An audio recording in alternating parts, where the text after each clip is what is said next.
Kama dhi nyime en ni koro sani dwaro nitiere mar mondo mi koro piny owacho kod sirikande go mag counties olosie kamoro ma bende koro inyalo konye nyithindo ma oroch ratichgi koda ka jonyuolgi kata jogo eko ma gin jopiny mamoko.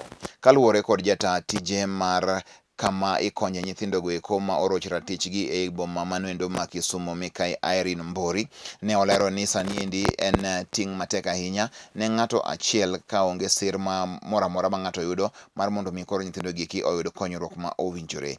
Ne owacho ni sani en gino endo mapek ahinya ka koro e higa ni endi kende oseyudo mago eko lupode madirom 7 ka koro entiere koda kaneno ma oromo kuom lupode go eko ni nyithindo ma kamago osebede ka koro irocho ngimagi. Erokamano ahinya. Cases masebedogo ma gin mag nyithindo 7 but mane omako chunya ahinya mane baba omiyo nyithinde ich kachiel kendo tuo chako wuoke. Nyithindo go nyicho osenyuol kendo achiel to nolalo nyathi to naterogi e skul, koro sani gin e skul. Ne gin nyithindo ma jo klas 5 gi klas 7. Cases gi ayudo from the community to sana bende police stations gi ging'eyo.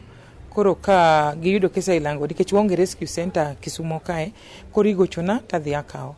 Kes masani antiere go mag nyithindo go, judgment ne kawuono kendo ang'eyo ni odhi maber.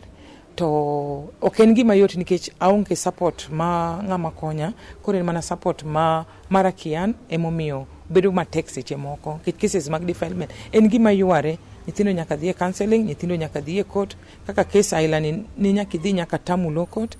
Seche moko itiyo kata gi pikipiki nikech ionge pesa mar mtoka, koro chuno ni nyaki follow up minene justice. Sani koro asebedo ka ywago ne jotend county ma Kisumu ni mondo wabed gi rescue center. Koro sani adwa wuoyo mana ne minister Madam Shebesh ni en miyo kendo ang'e nohero gender. Wadwaro rescue center ma nyithindo gi nyalo bede. Ne jonyuol nyathini nyaka ibed go machiegni, obed nyathi ma nyako obed nyathi ma wuoyi. Nyithindo gi nyaka iketgi kanyakla mondo ipenjgi ni to ang'o matimore.